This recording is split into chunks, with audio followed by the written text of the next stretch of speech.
Shooting of 25-year-old Ahmaud Arbery, increasing the number of cases. Yes. All right, Jonathan Carl, thanks so much. And we turn now to new developments in the fatal shooting of 25-year-old Ahmaud Arbery, an unarmed black man who was out for a jog. Ahmaud would have been 26 years old tomorrow. In his honor, Runner's World is planning a virtual run, #IRunWithMaud. There are still no arrests or charges against the two white suspects.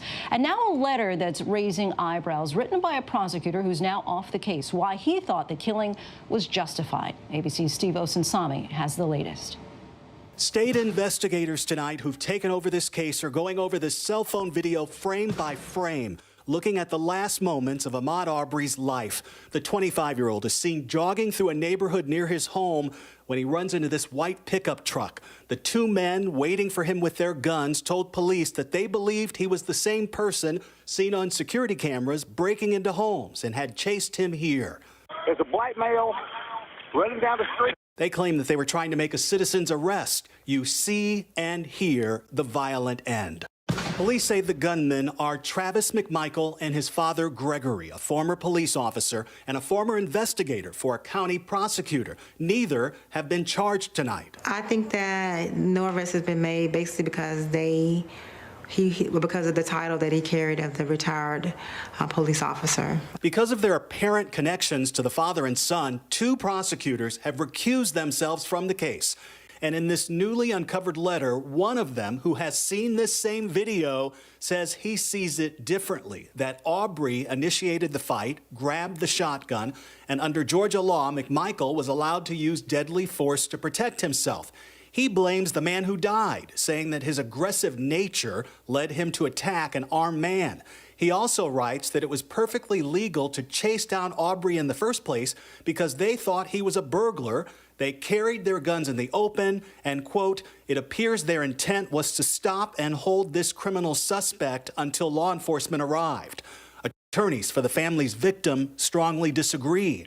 The important reason why it could not be a citizen's arrest is that under that statute, a citizen would actually have to observe a crime taking place. Ahmaud Arbery has only observed running down the road. Outrage continues across the country and online with the hashtag Justice for Ahmaud Arbery.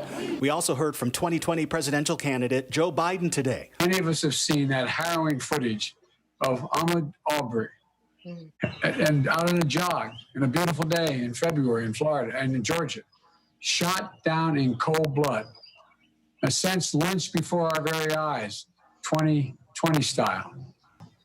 And his family and the country deserves justice. And they deserve it now. And President Trump says he's expecting a full briefing on the case tonight.